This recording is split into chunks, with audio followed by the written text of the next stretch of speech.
The year was 1875, in the untamed reaches of the Montana Territory, where silver strikes turned mining camps into powder kegs of greed and desperation.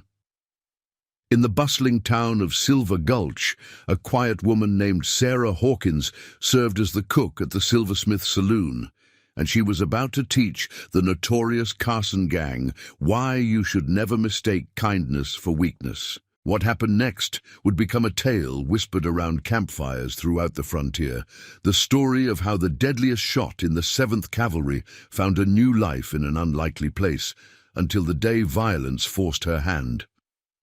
Before we jump back in, tell us where you're tuning in from, and if this story touches you, make sure you're subscribed, because tomorrow I've saved something extra special for you. The autumn wind whistled through the gaps in Silver Gulch's weathered buildings, carrying the scent of pine from the surrounding mountains and the promise of an early winter. The mining town, perched precariously between civilization and wilderness, had grown from a handful of tents to a sprawling settlement of nearly 2,000 souls, all drawn by the siren song of silver ore. But with prosperity came predators, and the Carson Gang had marked Silver Gulch as their next target. The Silversmith Saloon stood at the heart of the town, its freshly painted exterior and gleaming windows a testament to owner Michael "Old Mike" Sullivan's pride. The aroma of Sarah Hawkins' cooking wafted through the swinging doors, drawing miners and merchants alike for what many claimed was the finest fare this side of Denver.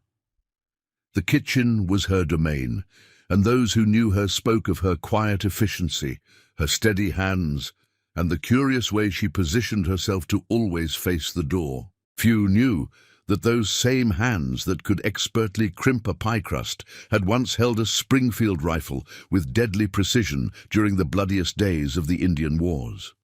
Fewer still knew that before she became Sarah Hawkins, she had been Lieutenant Sarah Montgomery, one of the legendary Powder River Angels, women who had disguised themselves as men to serve in the cavalry. Her true identity had died in the dust of the Wyoming Territory, replaced by a new life and a new name, but the skills and instincts remained sharp as ever. That crisp October morning, as Sarah kneaded dough for the day's bread, she noticed the subtle shift in the town's rhythm. The usual bustle of miners heading to their claims had quieted, replaced by an unnatural stillness. Through her kitchen window, she watched as unfamiliar riders trotted down the main street, their horses' hooves muffled by the packed earth. She counted 7 men, all wearing distinctive red bandanas, the Carson Gang's calling card. Old Mike appeared in the kitchen doorway, his weathered face creased with worry. "Sarah, maybe you should take the back door home. These fellows, they ain't the usual sort." His hands fidgeted with his apron, a nervous habit she'd noticed in their 3 years of working together. "Telegraph's been down since yesterday, and Sheriff Thompson's out at the Wilkins place. Timing's too perfect to be coincidence." Sarah continued kneading the dough, her movements never faltering. "The breakfast crowd will be coming in soon, Mike. Can't leave you short-handed." Her voice carried the soft lilt of her Virginia upbringing, calm and steady despite the growing tension. She had spotted what Mike hadn't: 3 more riders circling around behind the saloon, cutting off the rear exit. "Besides," she added, sliding the dough into a pan, "sometimes the safest place to be is right where you are." The first of the Carson Gang pushed through the saloon doors just as Sarah was sliding the bread into the oven. The floorboards creaked under heavy boots as they spread out through the main room. She could picture their positions from the sound alone, a skill honed during long nights on patrol when visibility was poor and survival depended on every sense being sharp. "Quite a place you got here," a deep voice carried from the main room, followed by the sound of a chair being kicked aside. "Shame if anything were to happen to it."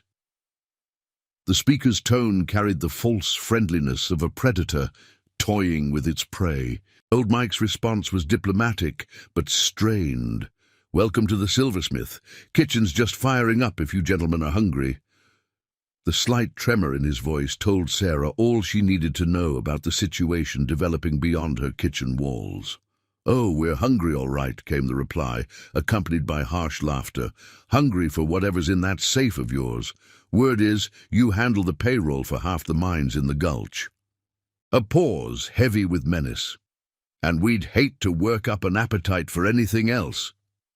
Sarah's hands moved with practiced precision as she reached beneath her apron, checking the familiar weight of the Remington Model 1858 holstered at her side. The revolver was a remnant of her previous life, one she had prayed she would never need to use again. But as bootsteps approached the kitchen, she knew the time for prayers had passed. What happened next would give Silver Gulch its first taste of why the quietest souls often carry the deadliest secrets. Through her kitchen window, Sarah watched a thin trail of early morning mist curl between the buildings of Silver Gulch, reminding her of cannon smoke drifting across battlefield dawns. The memories surfaced unbidden, the weight of a uniform that didn't quite fit, the bind of cloth strips flattening her chest, the constant vigilance required to maintain her disguise through 3 years of service. But those thoughts belonged to another life, one she had carefully buried alongside the name Montgomery. The heavy tread of boots drew closer to her kitchen, accompanied by the telltale jingle of spurs.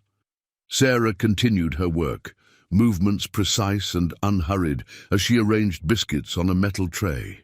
Her peripheral vision caught the shadow of a man filling the doorway, tall, broad-shouldered, with a distinctly military bearing that set him apart from the common bandits in the main room.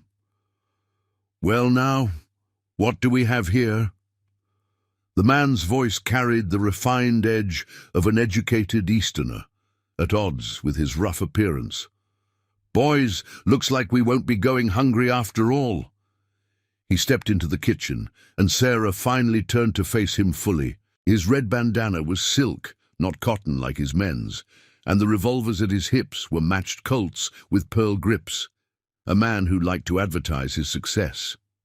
"James Carson himself," Sarah said quietly, recognizing him from the wanted posters that papered every sheriff's office from Montana to Colorado. "I'd heard you preferred banks to saloons."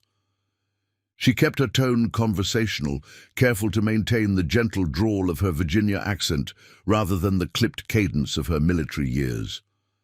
Carson's eyes narrowed slightly, studying her with renewed interest. A cook who keeps up with outlaw news? How fascinating. He moved further into the kitchen, forcing Sarah to step back to maintain distance. "But you're right. Usually we aim higher than saloons. Except this particular establishment handles the payrolls for the Silent Lady Mine, the Blue Bucket claims, and half a dozen smaller operations." His smile didn't reach his eyes.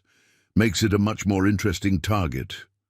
Behind Carson, Sarah could see 2 more of his men positioning themselves in the doorway. In the main room, she heard old Mike trying to reason with the others, his voice strained but steady. The morning sun had climbed higher, casting long shadows through the window and glinting off the copper pots hanging on the wall. Time was working against them. Soon the breakfast crowd would start arriving, bringing potential hostages into the equation. "The safe's in Mike's office," Sarah said, turning back to her biscuits. "Though I expect you already knew that." She slid the tray into the oven with practiced ease, using the movement to mask her assessment of the kitchen's tactical layout. 3 steps to the knife block, 5 to the back door, 7 to the stack of heavy cast-iron pans that could provide cover if needed. Carson chuckled, the sound carrying no warmth. "Oh, we know exactly where everything is. Been planning this for weeks." He leaned against the center workbench, deliberately casual. "Had a man inside, you see. Been coming in for breakfast every Thursday like clockwork. Couldn't say enough good things about the cooking." His eyes locked onto Sarah, though he never mentioned how. Interesting the cook was. Sarah's hands stilled for just a moment on the oven door. Thursdays. That would be the quiet man with the cavalry bearing and the 2 new clothes. She had noticed him watching her, but had attributed it to the usual attention a woman alone sometimes drew. A mistake, one that Lieutenant Montgomery would never have made. "Your man has good taste in food, at least," she replied, straightening up and wiping her hands on her apron. The weight of the Remington pressed against her side, a constant reminder of choices yet to be made. Though his taste in employers leaves something to be desired. A flicker of genuine amusement crossed Carson's face. "You've got spirit, I'll give you that. Might have offered you a job myself, if circumstances were different." He pushed off from the workbench, all pretense of casualness dropping away. "But right now, I need you to be very still and very quiet while my boys do what they came to do. Anyone gets ideas about being heroic, well..." His hand dropped to one of the pearl-handled Colts. "Let's just say it would be a shame to ruin such a fine kitchen." Sarah met his gaze steadily, seeing in his eyes the same cold calculation she had once seen in young officers fresh from West Point, convinced of their own invulnerability. "Would be a shame," she agreed softly, "though I expect it wouldn't be the first kitchen you've ruined." Something in her tone made Carson pause, his head tilting slightly as he studied her with renewed intensity. "You know," he said slowly, "there's something about you that doesn't quite fit. A cook with calloused hands in all the wrong places. A woman alone who doesn't flinch when 7 armed men walk into her kitchen." His hand didn't move from his gun. "Want to tell me what brings a woman like you to a place like Silver Gulch?" The moment stretched between them, taut as a drawn bowstring. Outside, the first rays of sun were painting the mountains gold, and Sarah could hear the distant sound of miners' boots on wooden sidewalks. The town was waking up, unaware of the powder keg building in the silversmith's kitchen. Her next words, she knew, would either diffuse the situation or ignite it. Preparing and narrating this story took us a lot of time, so if you are enjoying it, subscribe to our channel. It means a lot to us. Now back to the story. "Just trying to make an honest living, Mr. Carson," Sarah replied, her voice carrying the same steady calm she had used to settle spooked horses on moonless nights. "Though I expect you wouldn't know much about that."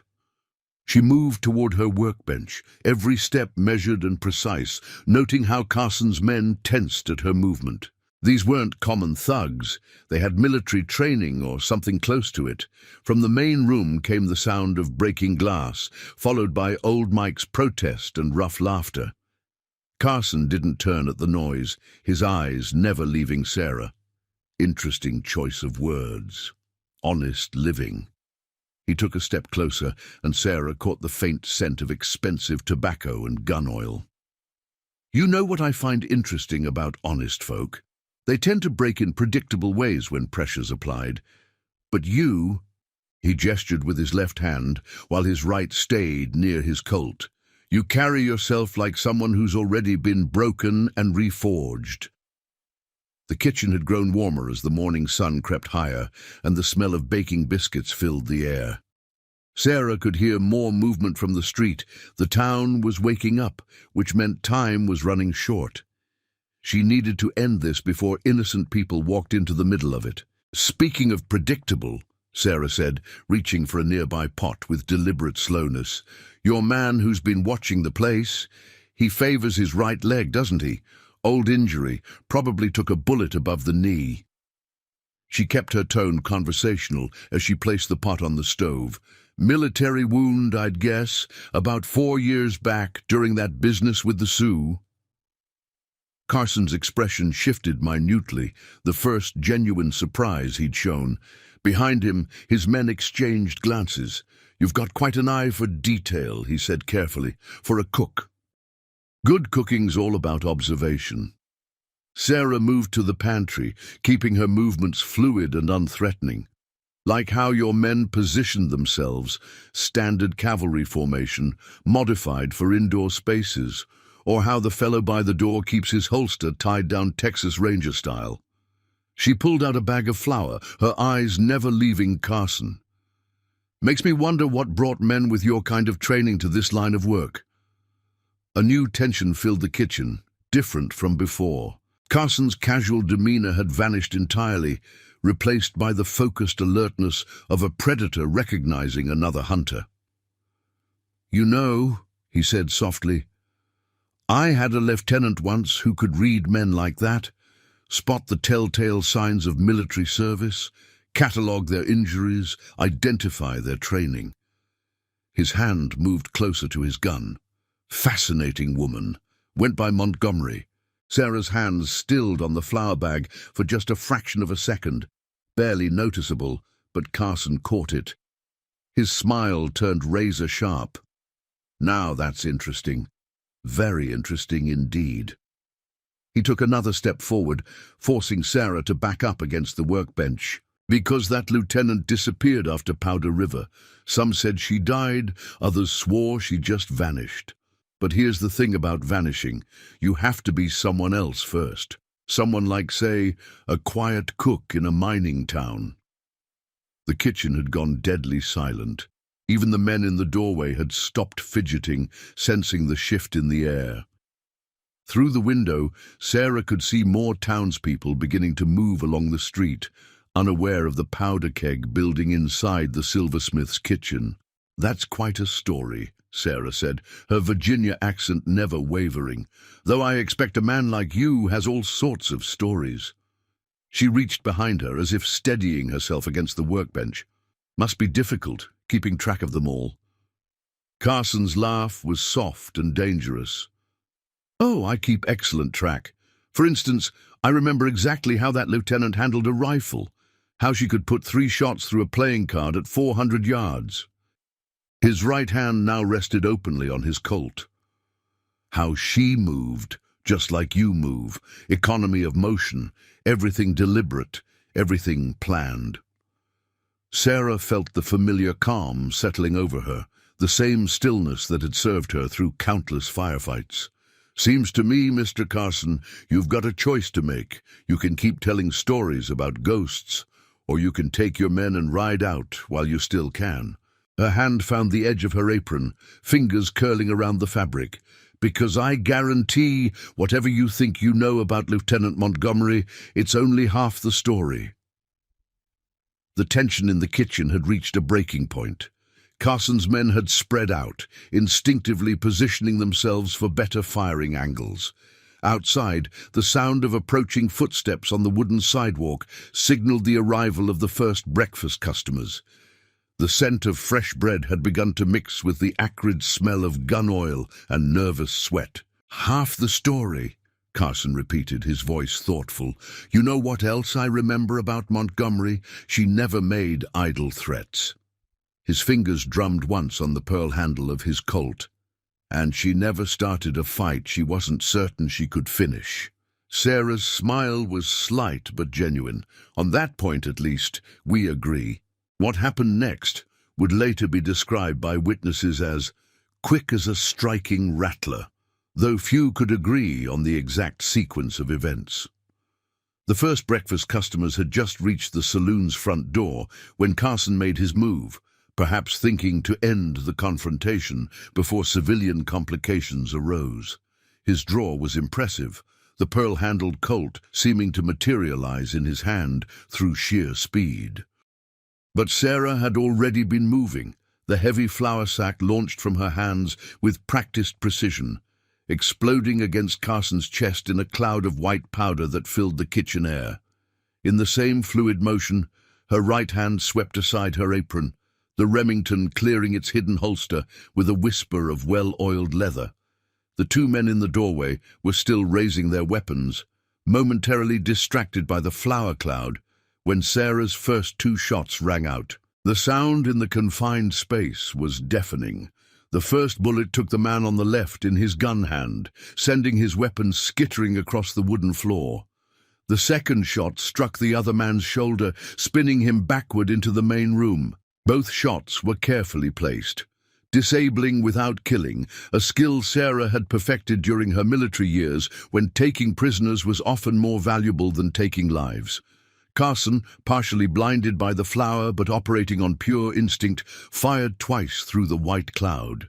His shots went wide, shattering a copper pot and sending fragments of the wall's wooden paneling spraying through the air. Sarah had already dropped and rolled, coming up behind the heavy oak workbench as return fire from the main room began splintering the doorframe. "Hold your fire, you idiots!" Carson's voice cut through the chaos, followed by a bout of coughing from the flour dust. "You'll hit each other before you hit her!" The shooting ceased, replaced by the sound of men taking up new positions in the main room. Through gaps in the settling flour cloud, Sarah could see Carson wiping his eyes, his black coat now ghostly white. "Impressive opening move," he called out, genuine admiration in his voice. "Using the flour as improvised smoke cover. That's not standard cavalry training." "You learn to improvise," Sarah replied calmly, using his voice to track his position, "when you're pretending to be something you're not." She shifted slightly, keeping the workbench between them while maintaining clear lines of sight to both doors. "Like pretending to be a man so you can serve your country, or pretending to be just a cook so you can live in peace." The main room had gone quiet. Too quiet. Sarah could picture Carson's men moving into surrounding positions, using the bar and overturned tables for cover. Old Mike's voice carried from somewhere near the front door. "Sarah, you all right back there, girl?" "Fine, Mike," she called back, her voice steady, "though I expect we'll need to delay breakfast service."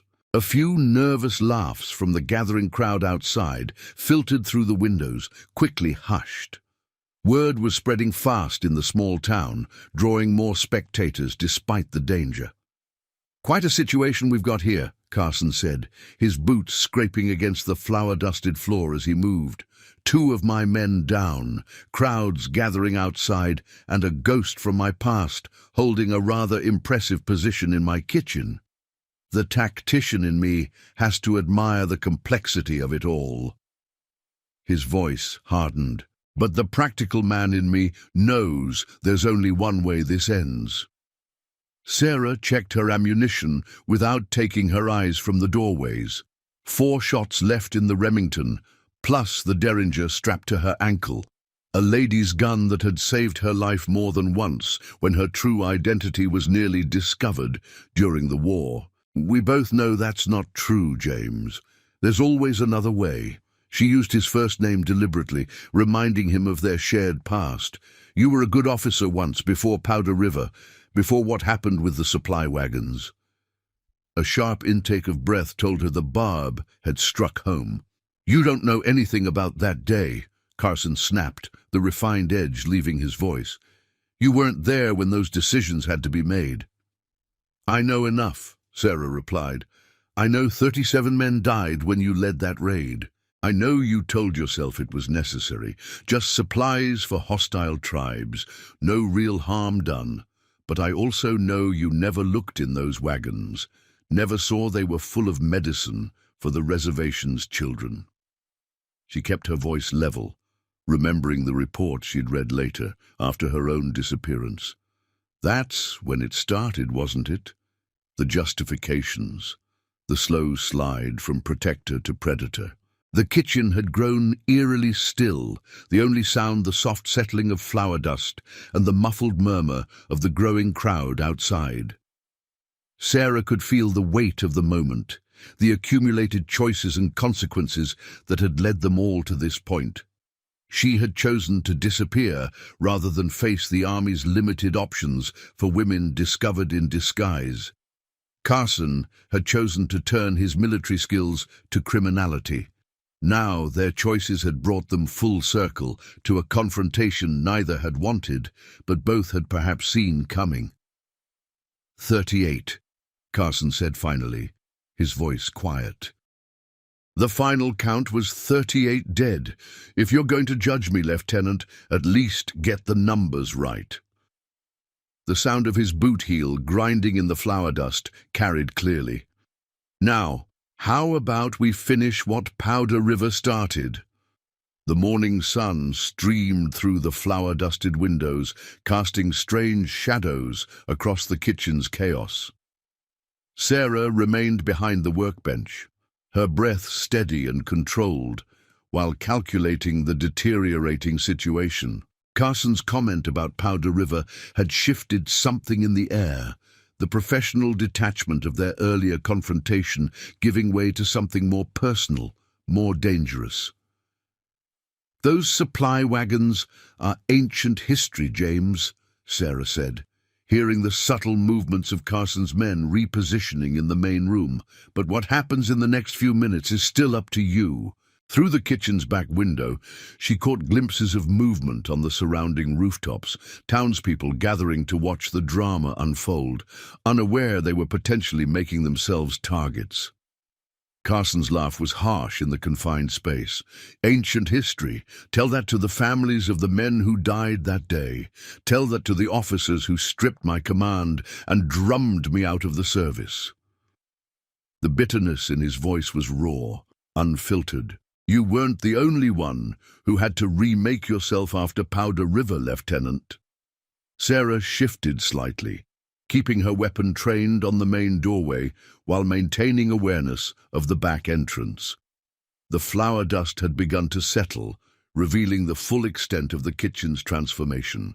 Bullet holes peppered the walls, copper pots lay scattered across the floor, and the air held the acrid scent of gunpowder mixed with the incongruous sweetness of baking bread. "The difference," she replied carefully, "is that I chose to build something new. You chose to tear things down." She could hear old Mike trying to clear civilians away from the front of the saloon, his voice carrying an authority she'd never heard before. "And now you're about to make another choice that'll mark whatever future you have left." From the main room came the sound of breaking glass, followed by hurried footsteps and whispered conversations. Carson's men were getting nervous, likely realizing that the growing crowd outside complicated their escape options. The simple robbery they'd planned had evolved into something far more complex. Future. Carson's voice had regained some of its earlier refinement, a mask sliding back into place. "Let's talk about futures, Sarah. About choices and consequences." His boots scraped against the floor as he moved, trying to get a better angle. "You've built yourself a nice little life here, respected member of the community, trusted by your neighbors. What happens when they learn the truth? When they discover their beloved cook is actually a woman who impersonated a man to fight in the cavalry?" The question hung in the air, heavy with implication. Sarah had asked herself the same thing countless times over the past 3 years, during quiet moments when the weight of her secrets felt overwhelming. But now, with gunpowder in the air and lives in the balance, the answer seemed surprisingly clear. "Truth's a funny thing, James," she said, allowing her natural accent to emerge fully for the first time. "Sometimes it's not what you expect." Through the window, she could see more townspeople gathering, including faces she knew well. The blacksmith who always complimented her biscuits, the schoolteacher who shared her books, the miners who treated her with unfailing respect. "These people know who I am, where it matters. The rest is just details." A new voice called from the main room, one of Carson's men, tension evident in his tone. "Boss, we got problems. Sheriff's deputy just rode in from the Wilkins place. He's gathering men at the jail." The sound of rifles being checked and ammunition counted filtered through the doorway. "Won't be long before they have us surrounded." Well now," Carson said, and Sarah could hear the dangerous smile in his voice. "That does change the calculation, doesn't it? A simple robbery's one thing. Witnesses can be managed, tracks covered. But a shootout with law enforcement, that requires a different approach entirely." The floorboards creaked as he moved closer to the doorway. "How many innocents do you think will die when the shooting starts, Lieutenant? How many of your neighbors are you willing to sacrifice for your principles?" Sarah's mind raced through scenarios, evaluating angles and options. with the tactical precision that had once earned her commendations she could never publicly claim. The situation was deteriorating rapidly. Carson was right about one thing. Once the shooting started in earnest, controlling who got hurt would become impossible. Carson continued, his voice taking on an almost philosophical tone. We could come to an arrangement. You have something I want. A clear path out of this town. I have something you want. The ability to end this without bloodshed. A pause, heavy with meaning. Plus, I know some things about Powder River that never made it into the official reports. Things that might interest a woman who's built a life on secrets. Sarah's finger tensed almost imperceptibly on the trigger of her Remington. What kind of things? The kind that explain why a decorated officer suddenly turned outlaw. The kind that might make you question everything you think you know about that day. Carson's voice dropped lower, meant for her ears alone. The kind that involve orders that never existed and soldiers who never officially died. The kitchen had grown uncomfortably warm as the morning sun climbed higher, the heat from the still-burning oven adding to the tension-filled atmosphere. Sarah maintained her position behind the workbench, but Carson's words about Powder River had stirred memories she'd worked hard to suppress. The official reports had never sat right with her. Too many inconsistencies, too many convenient explanations for inconvenient facts. You're trying to buy time, Sarah said, though doubt had crept into her voice. The deputy's gathering men, and you're looking for leverage. Through the window, she could see more townspeople congregating, their faces a mixture of concern and curiosity. The crowd was becoming a liability. Too many potential casualties if the situation escalated further. Carson's response carried a weight of authenticity that caught her attention. Do you remember Lieutenant Colonel Harrison Blake? The name sent an involuntary chill down Sarah's spine. Blake had been their commanding officer at Powder River, a man whose ambition was matched only by his ruthlessness. Did you ever wonder why he was so quick to accept my disgrace? Why no one questioned his version of events? Sarah's mind raced back to those final days before her disappearance. Blake had indeed handled Carson's court-martial with unusual efficiency, pushing through the proceedings before all the evidence could be gathered. She had attributed it to military expediency at the time, but now. Blake received a promotion shortly after, Carson continued, his voice carrying clearly through the flour-dusted air. Transferred to Washington with a new set of credentials built on his decisive handling of the supply wagon incident. But those wagons weren't just carrying medicine, Sarah. They were carrying proof, documents that would have exposed a network of corruption reaching all the way to the War Department. One of Carson's men called from the main room, urgency in his voice. "Boss, they're starting to move men into position around the building." The sound of boots on wooden planks filtered through the windows as the deputy's hastily gathered posse took up strategic locations. "Time's getting short," Carson said, and Sarah heard him shift position near the doorway. "But before the shooting starts, ask yourself this. Why did Blake insist on personally overseeing the burning of those wagons? Why did he order no survivors be questioned?" A pause, heavy with implication. "And why did 3 officers who supported my defense die in accidents within a month of the court-martial?" Sarah's tactical training warred with her instinct for truth. The questions Carson raised aligned too perfectly with doubts she'd harbored for years. Blake's meteoric rise after Powder River had seemed unusual, even for a man of his connections. And the speed with which the entire incident had been officially resolved and buried had never sat well with her military sensibilities. "Even if what you're saying is true," she replied carefully, "it doesn't justify what you've become. Those supply wagons might have carried secrets, but they also carried medicine for innocent people." The memory of the aftermath, the reports of children dying from treatable illnesses, still haunted her. You had choices. Carson's laugh was bitter. Choices. When Blake's men were systematically eliminating everyone who knew the truth. When even the possibility of speaking out meant signing your own death warrant. His voice dropped lower, intense with suppressed emotion. I chose to survive, Lieutenant, just like you did when you buried Montgomery and became Sarah Hawkins.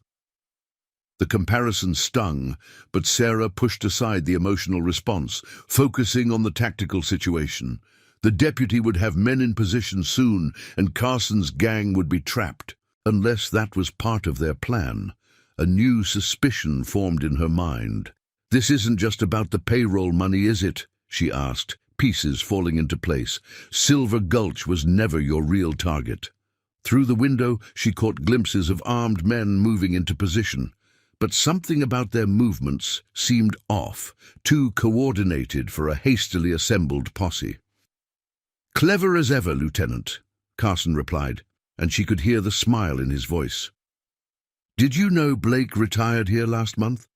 Bought himself a nice ranch just outside town with all that money he made from his distinguished service.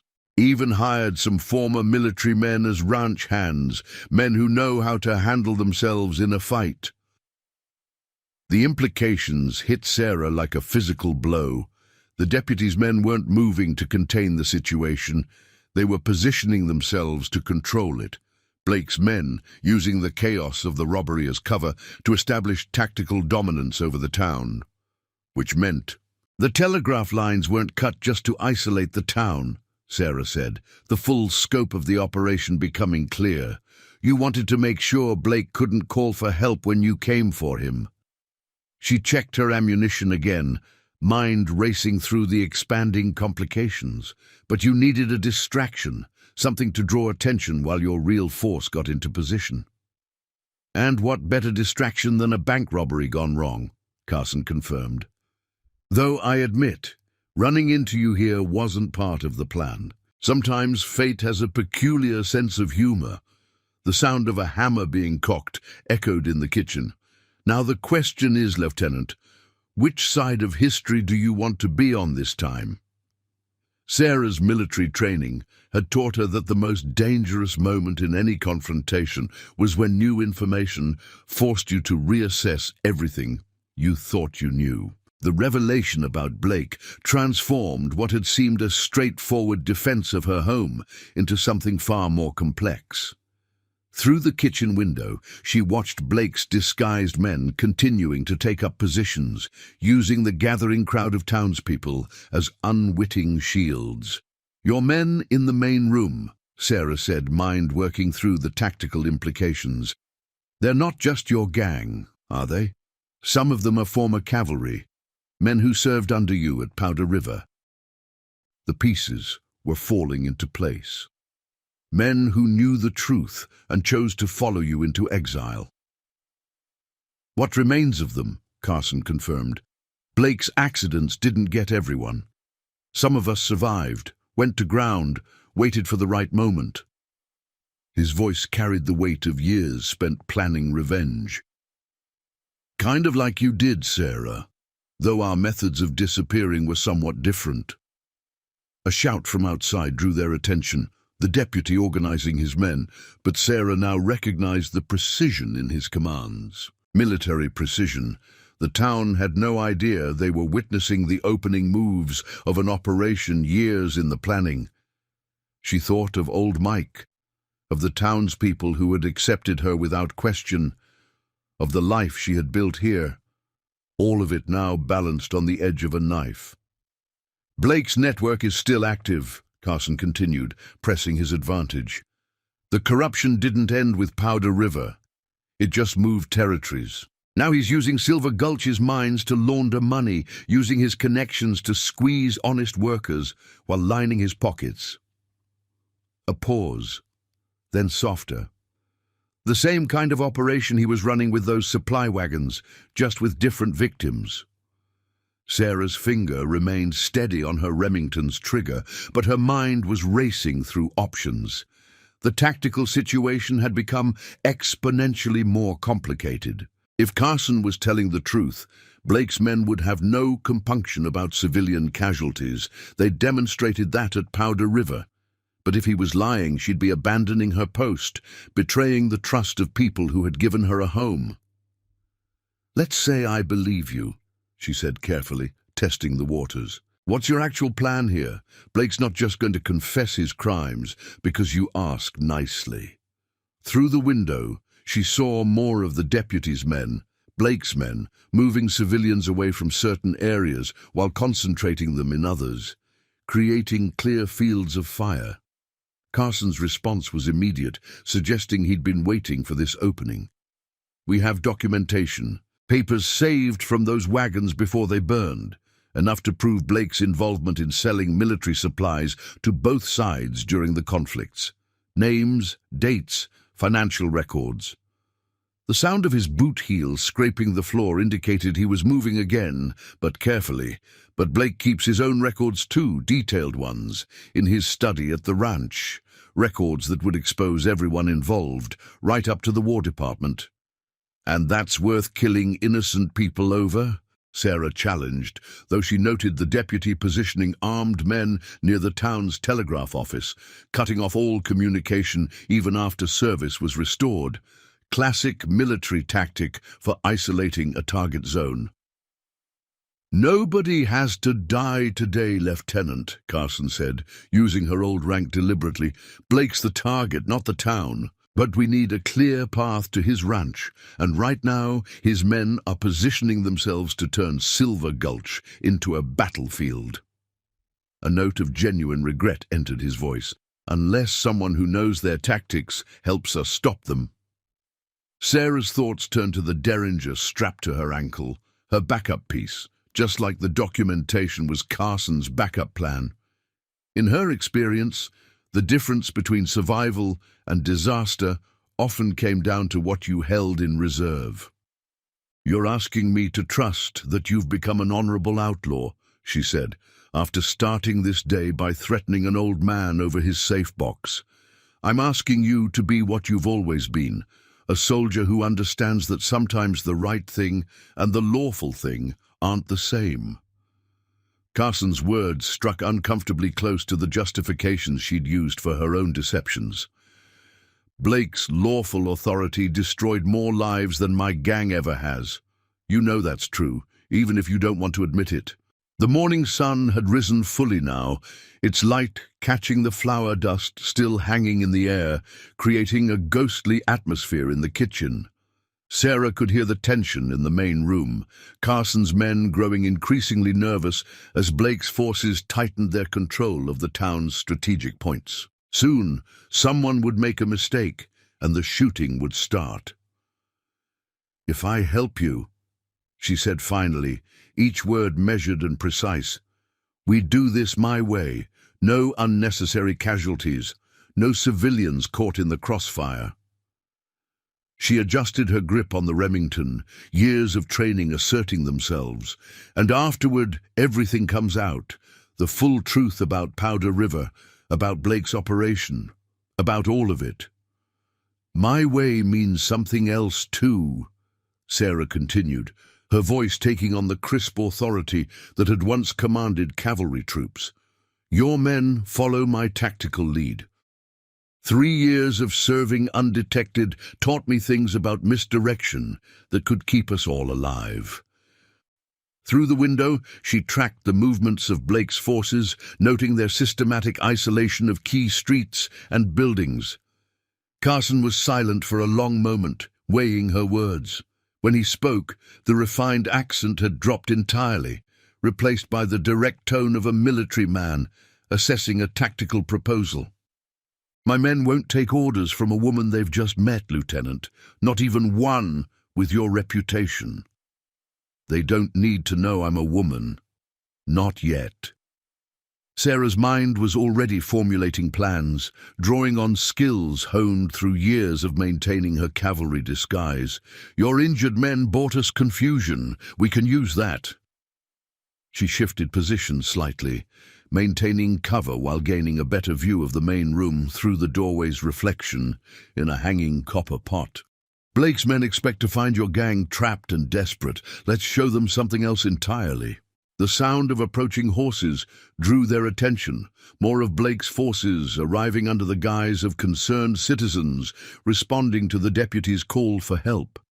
Sarah counted the hoofbeats, estimating numbers with practiced ease. 8 more, she reported, military precision returning naturally. Moving to cover the north approach to Main Street. Blake's favorite tactic, Carson confirmed. Control the high ground and main thoroughfares, then squeeze until something breaks. There was grudging respect in his voice as he added, "Your plan, Lieutenant." Sarah's response was immediate and detailed. "Your men in the main room. Have them take off those red bandanas. There's flour dust everywhere in here now. We use it. Cover their clothes. Make them look like townspeople caught in the chaos." She could see Carson processing the strategy, recognizing its potential. Blake's men are watching for outlaws trying to shoot their way out. They're not watching for frightened civilians trying to escape the violence. "And once we're out?" Carson asked, though his tone suggested he was already seeing the broader tactical advantages of her approach. "Blake's men have created their own weakness," Sarah explained, military training flowing seamlessly into her analysis. "They're positioning themselves to control crowds, establishing clear fields of fire. But that means they're spread thin, focused on containing what they think is just your gang." She allowed herself a small smile. "They're not prepared for a coordinated response from multiple directions." The sound of old Mike's voice carried from the main room, still trying to maintain the illusion of normalcy for the gathering crowd outside. His steadiness, even in this crisis, reminded Sarah of what was truly at stake. Not just justice for past wrongs, but protection for the present innocent. "First," she continued, "we get a message to your men at Blake's ranch. They hold position, take no action until we're in place. A premature move there would alert his whole operation." Sarah's mind mapped out the timing, the coordinated movements required. "Then we split our forces here, small groups moving as townspeople caught in the chaos. Blake's men will be watching for a single large group trying to break out. We give them a dozen small problems instead of one big one." Carson's voice carried newfound respect. "You've thought like this before. Planned escapes, just in case your identity was discovered." "Every day for 3 years, Sarah confirmed, the admission carrying the weight of constant vigilance. "The best escape is the one where your enemy doesn't even know you're leaving." She checked her Remington one more time, then reached down to ensure the Derringer was secure. "We'll need a distraction, though, something to draw attention when we make our moves." The kitchen had grown quiet, the early attention transforming into the focused anticipation that precedes coordinated action. Through the window, Sarah could see Blake's men continuing to position themselves, unknowingly creating the very gaps her plan would exploit. Years of hiding in plain sight had taught her to see opportunities in enemy expectations, and right now, those expectations were their greatest advantage. "The bread," Carson said suddenly, understanding dawning in his voice. "The bread in the oven. It's been baking this whole time." The smell of burning clearly reached him now. A fire would create exactly the kind of chaos we need. Smoke, confusion, legitimate reason for people to be running from the building. Sarah nodded, pleased he had caught on so quickly. More than that.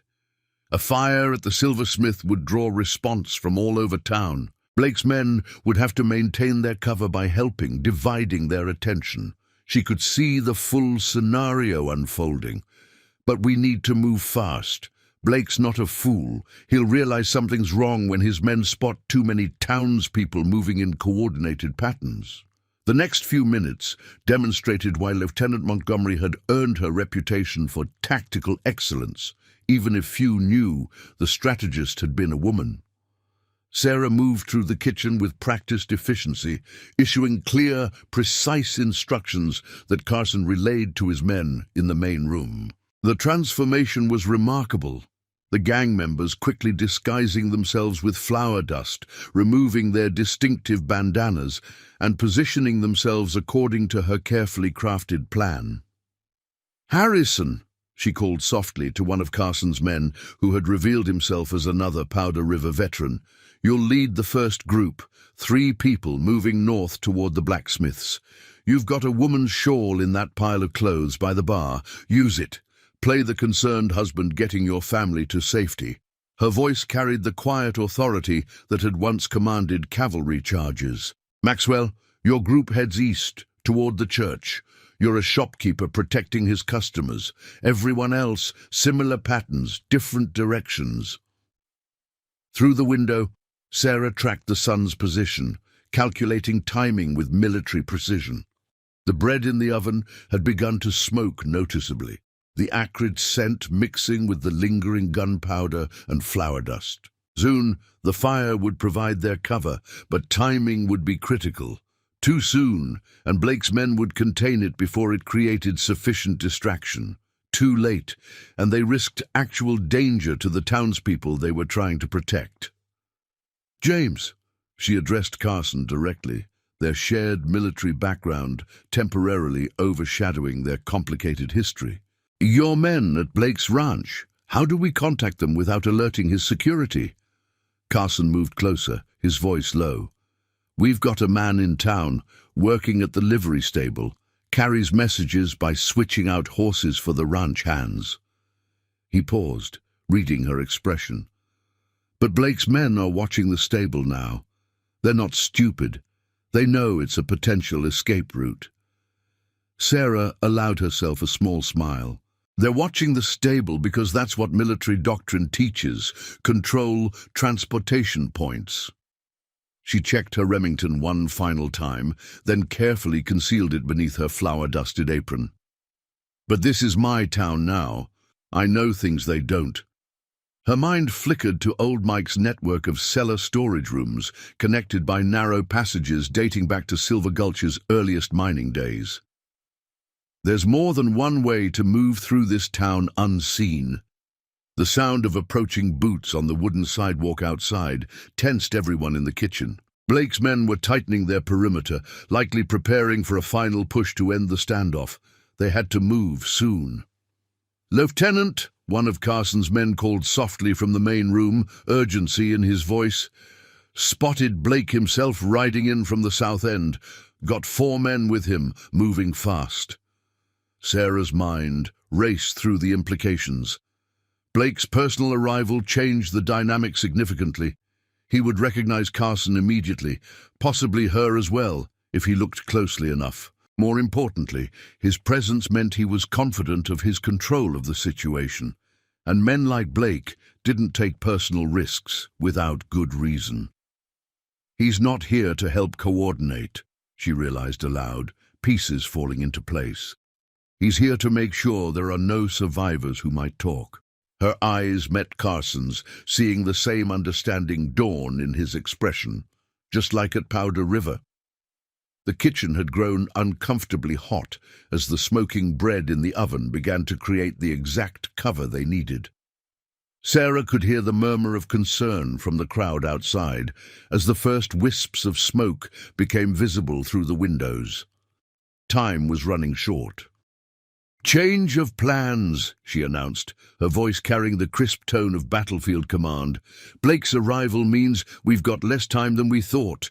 Harrison, Maxwell, your groups move first, but stay closer to the buildings. Blake will have sharpshooters watching the open streets." She turned to Carson, years of military training evident in her precise movements. "The rest of us need to create enough chaos that his men can't maintain their cover as legitimate law enforcement without breaking formation." Carson studied her for a moment, perhaps seeing for the first time the full measure of the officer she had been. "And Blake himself? He'll expect you to come for him directly," Sarah replied, reaching down to check the derringer at her ankle. "So we do exactly what he won't expect. We let him come to us." Her hand brushed against something else strapped beneath her skirt, a cavalry saber, shortened and modified, but still lethal, another relic of her military days that she'd never quite been able to abandon. Blake's arrogance was always his weakness. He'll want to personally witness your end, just like he did at Powder River, but this time we'll be ready. The smoke from the oven had grown thicker, creating the perfect pretext for evacuation. Outside, Sarah could hear the first shouts of alarm as townspeople noticed the smoke. Blake's men would be forced to maintain their cover by responding to the fire, creating the very gaps in their formation that her plan required. "On my signal," she said, her voice carrying the weight of command, "we show Blake that history doesn't always repeat itself. Sometimes it evens the score." Colonel Harrison Blake's arrival in Silver Gulch carried all the authority of a man accustomed to command. He sat straight in his saddle as he approached the Silversmith Saloon, his civilian clothes cut to military precision, his silver hair and trimmed moustache presenting the very image of frontier respectability. The morning sun caught the polish of his boots and the subtle gleam of a hip holster that spoke more of practical experience than mere decoration. Through the smoke-hazed window, Sarah studied his approach with the careful attention she had once given to enemy formations. Blake had aged since Powder River, but his bearing remained unchanged, the same cold calculation in his eyes, the same slight smile that never quite reached them. He'd brought 4 men with him, riding in a diamond formation that suggested military training beneath their civilian attire. "Right on schedule," Sarah murmured, noting how Blake's arrival had shifted the positioning of his forces throughout the town. "His men are tightening their coverage of the main approaches, standard cavalry protocol for protecting a commanding officer." She allowed herself a grim smile. "But they're creating blind spots in their secondary coverage, exactly what we need." The smoke from the burning bread had begun to fill the kitchen properly now, providing the perfect cover for their preparations. Carson's men, transformed by flour dust and borrowed clothes into convincing townspeople, waited in the main room for her signal. The authentic concern on old Mike's face as he played his part, fretting about his beloved saloon, added perfect credibility to the unfolding scene. "Lieutenant Montgomery," Blake's voice carried clearly through the morning air as he dismounted, pitched to reach the building's interior. "Or should I say Miss Hawkins? I must admit, learning of your presence here was quite the surprise." His tone carried the same patronizing authority she remembered from military briefings. "Though I suppose I shouldn't be surprised. You always did have a talent for disguise." Sarah caught Carson's eye across the smoke-filled space, seeing her own tension reflected there. Blake's knowledge of her identity changed things, suggested his intelligence network was even more extensive than they'd suspected. She kept her voice steady as she responded, letting her natural accent show through. "Colonel Blake, still fighting old wars, I see." Blake's laugh was genuine, if cold. "Old wars? My dear, the war never ended, it just changed theaters." The sound of his boots on the wooden sidewalk carried clearly as he approached the saloon's entrance. Carson's little raid on those supply wagons was just one battle in a much larger campaign, a campaign that's about to reach its conclusion, one way or another. Sarah motioned silently to Harrison's group, watching as they moved into position near the side door. The smoke provided perfect cover for their preparation, and the growing crowd of concerned onlookers masked their movements. Through the haze, she could see Blake's men establishing their final positions, professional soldiers playing the role of concerned citizens with varying degrees of success. "It was never about the supplies, was it?" Sarah called out, buying time as Maxwell's group maneuvered behind the bar. "The wagons, the medicine, the children who died, all just collateral damage in your larger scheme. Progress requires sacrifice, Lieutenant. You, of all people, should understand that." Blake's voice had moved closer to the entrance. After all, how many sacrifices did you make to serve in the cavalry? How many lies did you tell? How many rules did you break, all in service of what you believed was right? He paused for effect. We're not so different, you and I. The comparison struck harder than Sarah wanted to admit. She had justified her own deceptions with similar logic. The end goal worth the moral compromises required to achieve it. But there was a line between necessary deception and outright corruption, between bending rules and breaking lives. Blake had crossed that line at Powder River, and everything since had only taken him further from the officer he'd once been. "Signal the stable boy," she whispered to one of Carson's men, watching as he used a small mirror to flash a coded message through the smoke-filled window. The response came almost immediately.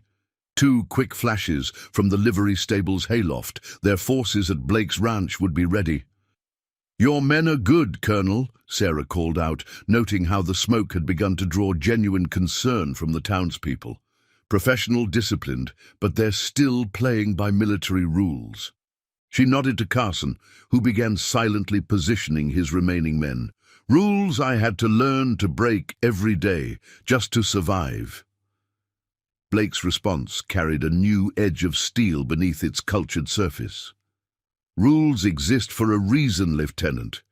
Order, discipline, hierarchy. These are what separate civilization from chaos. Carson's actions at Powder River threatened that order. Your very existence in the cavalry threatened it." His voice hardened further. "And now you both threaten my work here in Silver Gulch. I cannot allow that." The smoke had grown thick enough now that Sarah could barely make out Blake's silhouette through the windows. Perfect conditions for what would come next. She checked her Remington one final time, then gave Carson the signal they had agreed upon. It was time to show Blake that some threats came from unexpected directions. The transformation of Carson's men began with a single shout from old Mike, his voice carrying genuine alarm as he pointed at the thickening smoke now pouring from his beloved kitchen. "Fire! Everyone out!" The practiced panic in his tone triggered exactly the response Sarah had anticipated, a rush of concerned citizens moving toward the saloon's entrance, creating natural cover for their disguised forces to blend into the growing chaos. Blake's men maintained their positions initially, military discipline holding them in place despite the developing situation. But as more townspeople began responding to the apparent emergency, they found themselves forced to play their assumed roles, helping to direct the crowd while trying to maintain their strategic positions. It was this division of attention that Sarah had counted on. "Your men are well trained, Colonel," Sarah called out, watching through the smoke as Harrison's group seamlessly merged with concerned citizens near the side entrance. "But they've forgotten something crucial about frontier towns. Everyone knows everyone else." She allowed herself a small smile as Maxwell's team began their movement. "And right now, they're the strangers giving orders to people who've known each other for years." Blake's response carried a note of growing tension beneath its cultivated calm. "An interesting observation from a woman who's built her life here on lies." His boots creaked on the wooden planks as he shifted position, likely recognizing that something about the evacuation wasn't quite right, but unable to pinpoint exactly what. "Tell me, Lieutenant, how many of your neighbors know who you really are? What you've done?" The smoke had grown thick enough now that visibility was severely limited, creating exactly the conditions Sarah had planned for. Years of maintaining her cavalry disguise had taught her that people see what they expect to see, and right now Blake's men were expecting to see panicked civilians fleeing a fire. "The difference, Colonel," Sarah replied, using her voice to draw his attention while Carson's remaining men moved into their final positions, "is that my lies protected people. Yours got them killed."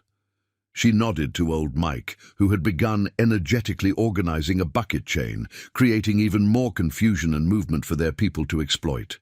And now you're about to learn the cost of underestimating this town and its people.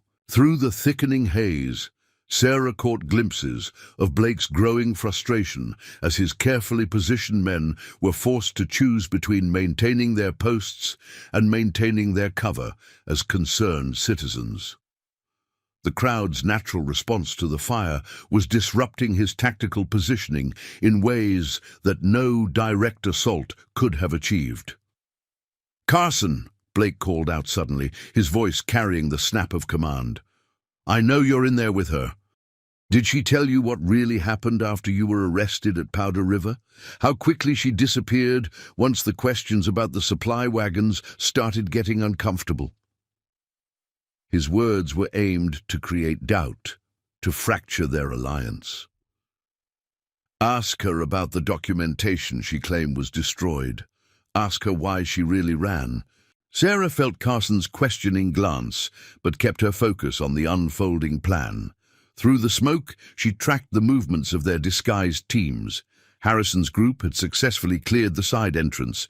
Maxwell's team was nearly in position by the church, and the signal from the livery stable confirmed their message had reached the ranch. Everything was proceeding according to plan, which meant Blake's next move would be... "Lieutenant!"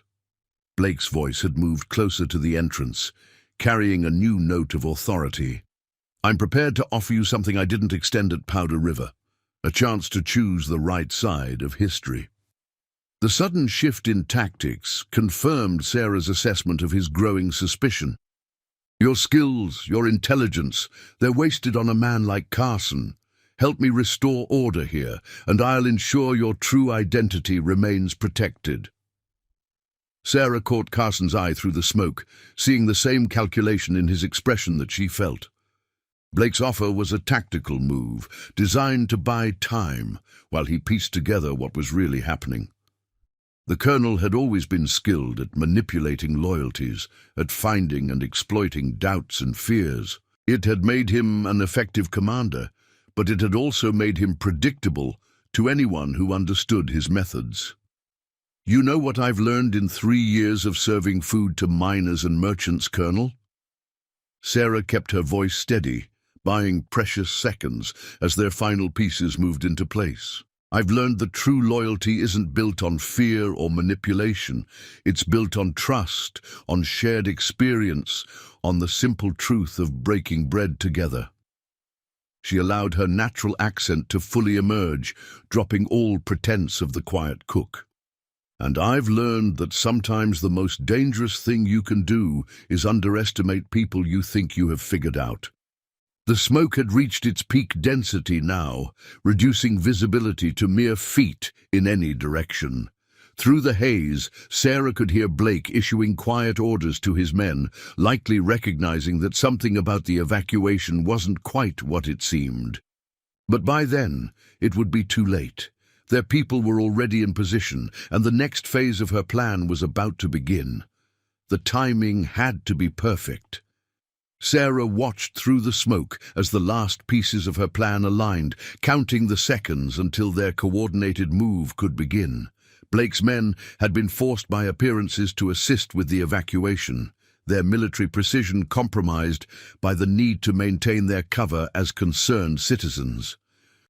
But Blake himself remained dangerously focused, his tactical mind likely piecing together the subtle patterns in the chaos. "An interesting metaphor, Lieutenant," Blake called through the smoke, his voice carrying that familiar tone of analytical detachment. "Breaking bread together, is that what you were doing all these years, building trust? Or were you simply hiding, hoping your past would never catch up with you?" His words probed for weakness, searching for doubt he could exploit. "Tell me, does Carson know about the letters you sent to Washington after Powder River?" The question landed like a physical blow. Sarah kept her expression neutral, though she felt Carson's sharp glance through the smoke. The letters were something she hadn't thought about in years, desperate attempts to seek justice through official channels before she'd realized how deep the corruption ran. That Blake knew about them suggested his intelligence network was even more extensive than they'd suspected. Those letters, Blake continued, pressing his advantage, arrived on quite a few important desks. Created quite a stir initially, but then mysteriously the writer disappeared, almost as if she'd been warned. His voice dropped lower, meant for her ears alone. Or bought. Through the thickening smoke, Sarah caught a glimpse of Maxwell's team reaching their designated position near the church. 2 more minutes, until the signal from the livery stable would indicate their forces at the ranch were ready. She needed to keep Blake talking, keep him focused on her, while their pieces moved into place. "You always did love your mind games, Colonel," she replied, letting steel enter her voice. "But you've forgotten something crucial about deception." She nodded slightly to Carson, who began silently signaling his remaining men. "The best lies always contain a grain of truth." Blake's laugh carried genuine amusement. Philosophy from a woman who spent 3 years pretending to be a man? How delightfully ironic. The smoke shifted briefly, revealing his position near the entrance, his hand resting casually on his holstered weapon. "But please, Lieutenant, enlighten me about the nature of truth." "The truth, Colonel, is that I did write those letters, and I did disappear after receiving a warning." Sarah moved carefully through the smoke-filled kitchen, positioning herself for what would come next. "But not for the reasons you think. The warning didn't come from your people. It came from someone inside your organization who couldn't stomach what you were doing, someone who kept tracking your operations even after I vanished." The sudden tension in Blake's posture told her the barb had struck home. "You're bluffing," he said, but uncertainty had crept into his voice. "Everyone involved in those operations has been dealt with." "Everyone you knew about," Sarah corrected, watching as Harrison's group reached their final position. "But a man like you, Colonel, always creates enemies he never sees, people you dismissed, overlooked, underestimated." She allowed herself a small smile. "People like a cook in a frontier saloon." The smoke had grown thick enough now that visibility was reduced to mere feet, creating perfect conditions for their next move. Through the haze, Sarah could hear Blake's men struggling to maintain their positions while playing their roles in the evacuation. The Colonel's carefully constructed operation was being undone by the very civilian cover he'd insisted upon. "Carson!" Blake called out, switching tactics. "Your lieutenant's playing both sides again, just like at Powder River. You really think she's on your side this time?" His voice carried the confidence of a man used to manipulating loyalties. "Ask her about the real reason she disappeared after your arrest. Ask her about the gold she took from those supply wagons before they burned." The accusation hung in the smoke-filled air, a carefully crafted blend of truth and lies designed to shatter their alliance at the critical moment. Sarah felt the weight of Carson's gaze through the haze, knew he was remembering his own unanswered questions about those final days at Powder River. Everything hinged on the trust they'd built over the past few hours, holding firm for just a few minutes more. The signal they'd been waiting for finally came, 3 quick flashes from the livery stable's hayloft, visible through the smoke-hazed window. Their forces at Blake's ranch were in position. Sarah's hand moved to her Remington, and she drew breath to give the command that would set everything in motion. But before she could speak, a new sound cut through the chaos, the rapid approach of horses from the south end of town. Blake's smile was audible in his voice as he called out one final time. "Did you really think, Lieutenant, that I wouldn't have my own reinforcement standing by, that I wouldn't recognize a tactical distraction when I saw one?" The sound of multiple riders dismounting carried clearly through the morning air. "Now, shall we discuss the true nature of loyalty?" The arrival of Blake's reinforcements shifted the tactical landscape dramatically, but Sarah's military training had taught her that sometimes the greatest advantage came from appearing disadvantaged. Through the smoke-filled kitchen, She caught Carson's eye, seeing the same calculated assessment in his expression that she felt. They had prepared for this possibility, even if neither had voiced it aloud.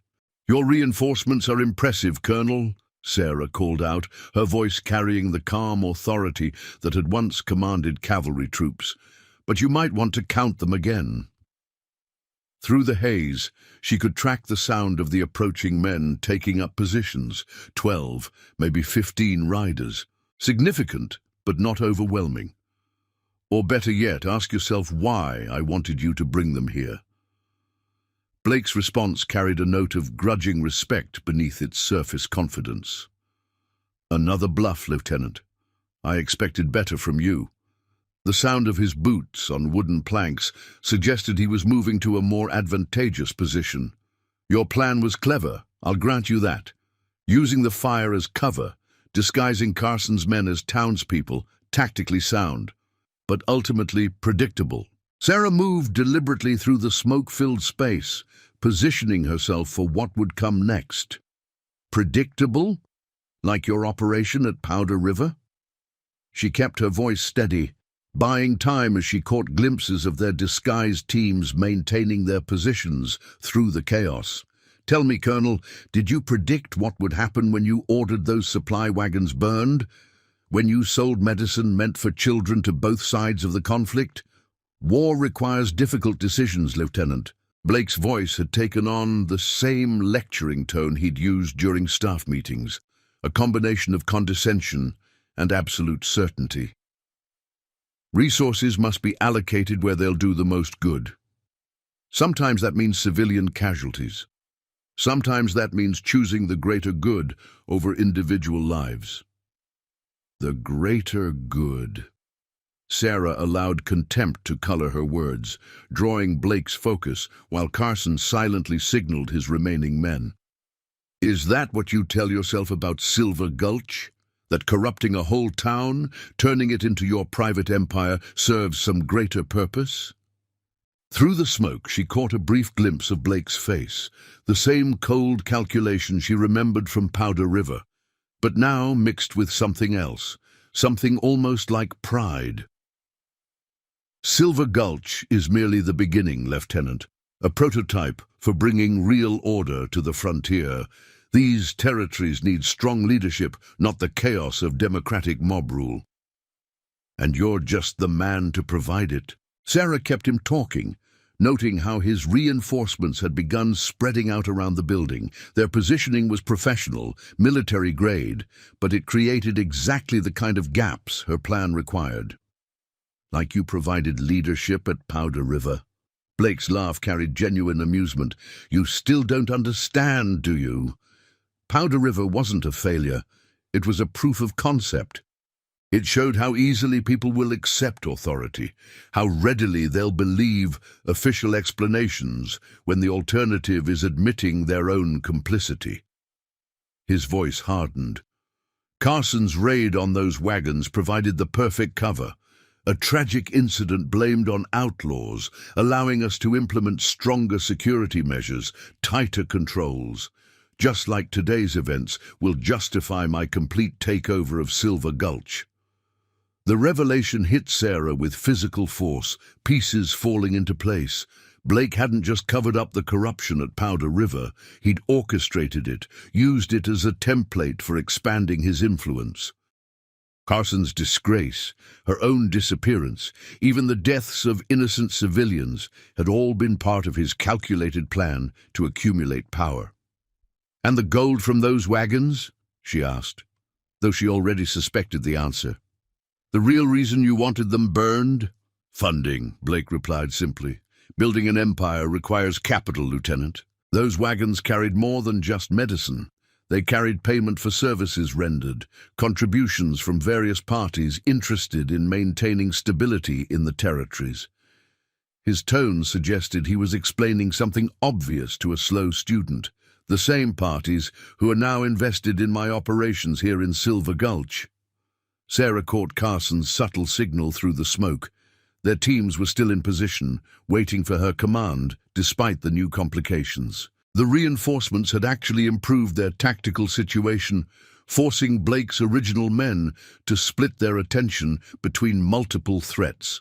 But something about Blake's confidence suggested he had yet another layer of planning in reserve. "Those parties you mentioned," she said carefully, testing a theory. "Would they be the same ones who've been buying up failed mining claims around town, the ones using the Silver Gulch Bank to move money through seemingly legitimate businesses?" Blake's momentary silence confirmed her suspicion. "You've been busy, Lieutenant, almost as if you didn't come to Silver Gulch by accident." His voice carried new respect, but also new danger, which makes me wonder, who else knows what you've discovered? Who else has been watching my operation? Sarah's years of maintaining cover in the Cavalry had taught her that the most dangerous moment in any deception came when your opponent started asking the right questions. Blake's sudden interest in her arrival in Silver Gulch meant he was finally seeing beyond the immediate tactical situation to the larger strategic picture. Through the smoke-filled kitchen, she could almost see the calculations happening behind his cold eyes as the morning sun cast eerie shadows through the haze. The heat from the burning bread had transformed the kitchen into something almost otherworldly, with flour dust and smoke creating shifting patterns in the air. Every surface gleamed with a fine layer of white powder, turning familiar objects into ghostly shapes. The transformation seemed fitting. This place that had been her sanctuary for 3 years was revealing its secrets, just as she was revealing hers. 3 years is a long time to maintain a cover, Colonel, she replied, her voice steady as she monitored the positioning of Blake's reinforcements through gaps in the smoke. Long enough to build a life, long enough to earn trust, long enough to understand how a town really works.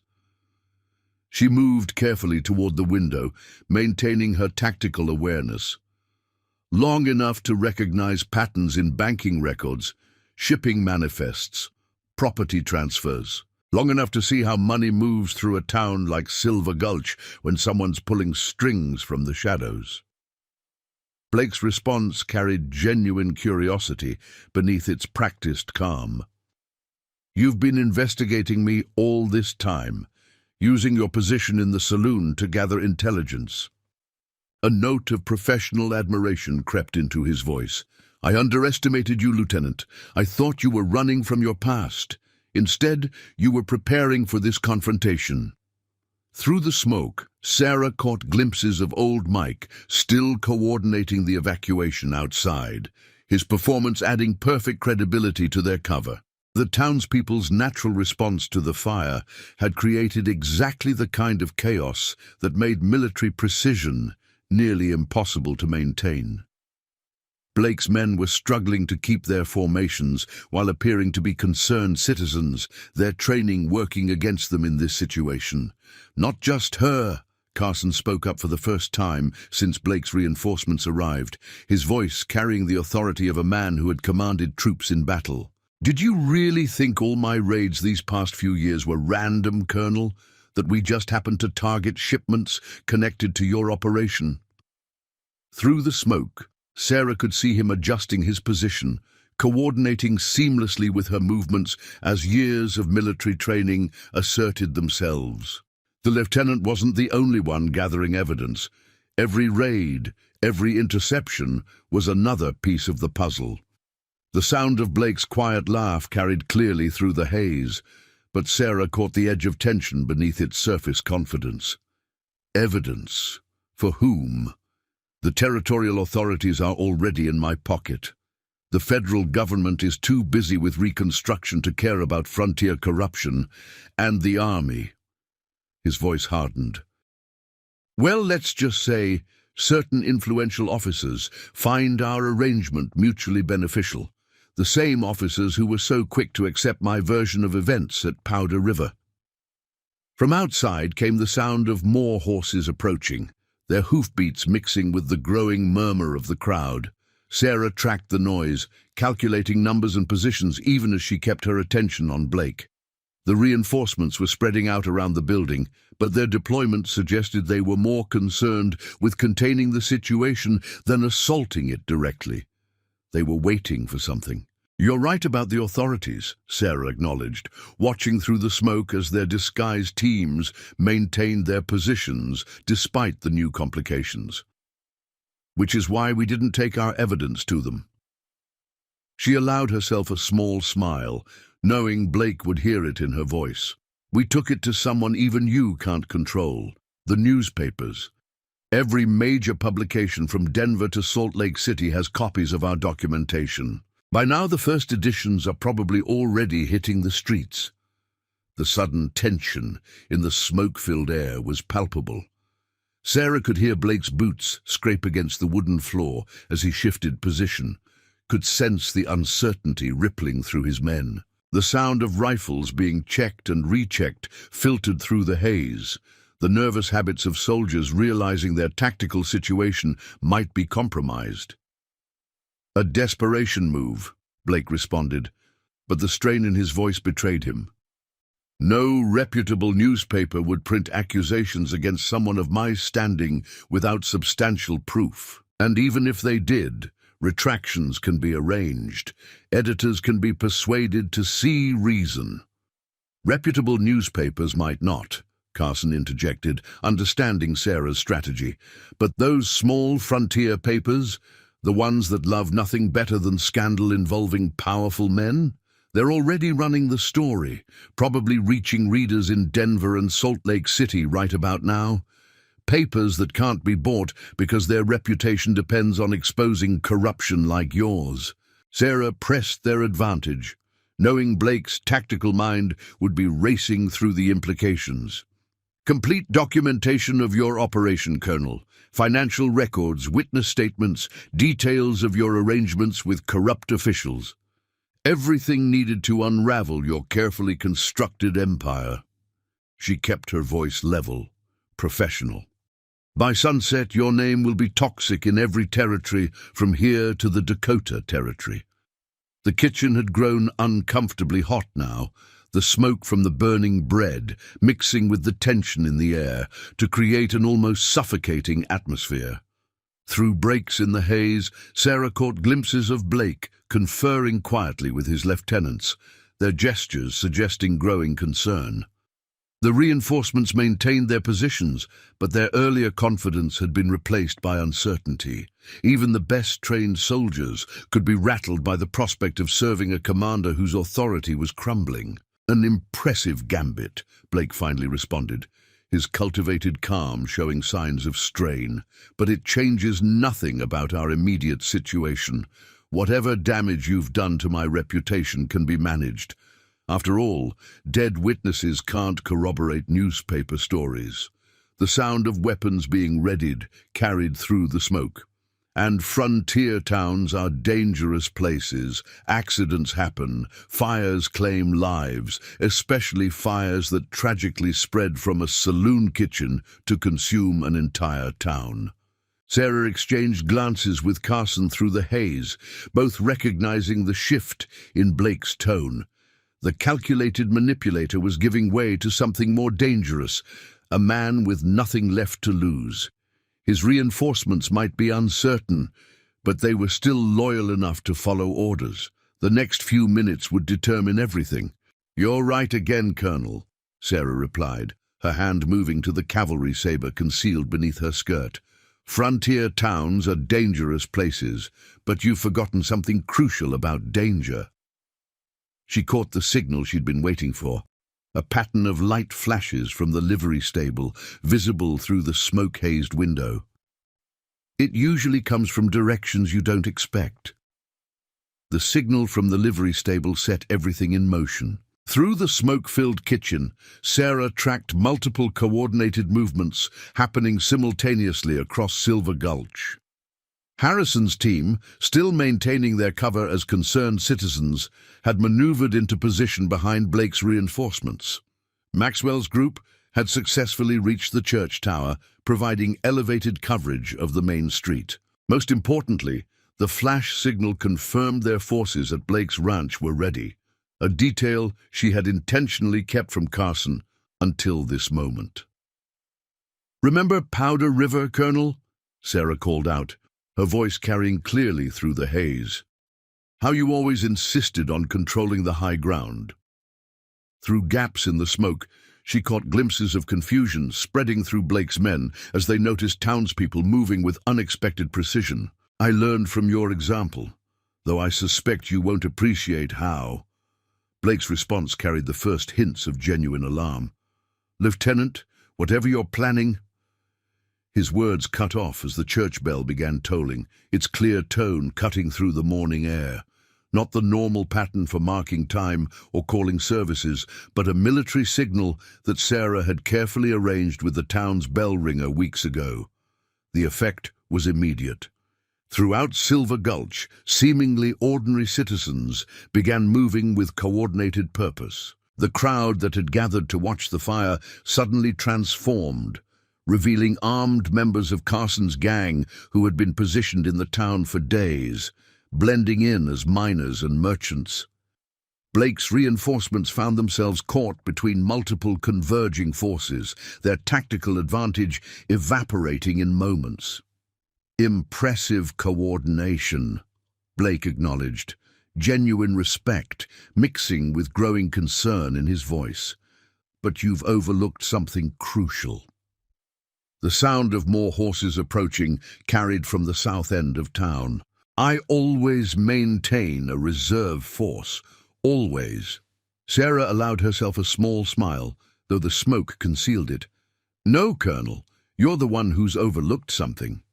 She nodded to Carson, who had been waiting for this moment. Tell him about the ranch, James.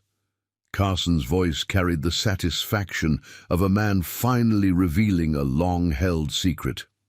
Your ranch hands, Colonel? The ones you trusted to guard your private documents? Turns out some of them served under me at Powder River, men who remembered what really happened, who'd been waiting for a chance to set things right. He paused for effect. They've had control of your study, your safe, and all your precious documentation for the past hour. The silence that followed was deafening. Through the smoke, Sarah could see Blake's rigid posture, could almost feel the calculations racing through his tactical mind as he reassessed everything. The sound of gunfire erupted from the south end of town, his reserve force encountering unexpected resistance. You see, Colonel, Sarah continued, moving deliberately through the smoke-filled space, while you were focused on building your empire here in Silver Gulch, I was building something too. A network of people who remembered Powder River, who knew the truth about what happened, people who've been waiting for a chance to expose your corruption. She kept her voice steady, professional. Former soldiers, discharged deputies, honest citizens who'd lost everything to your schemes, all of them just waiting for the right moment.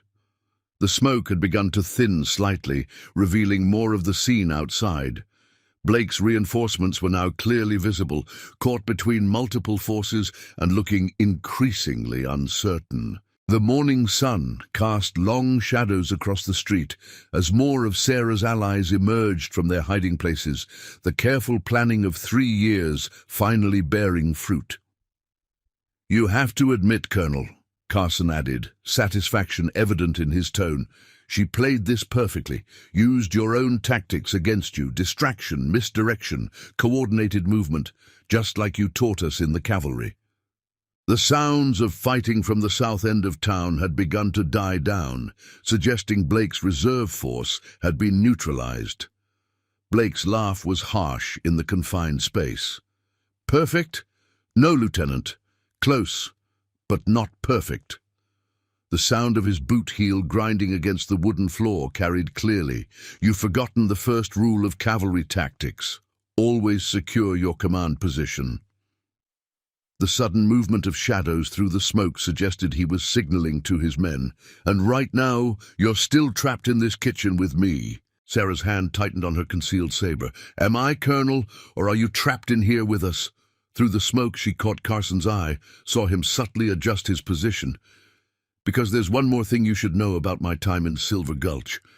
Something about this kitchen that even James doesn't know yet. The tension in the smoke-filled air was palpable as Sarah moved toward the large cast-iron stove.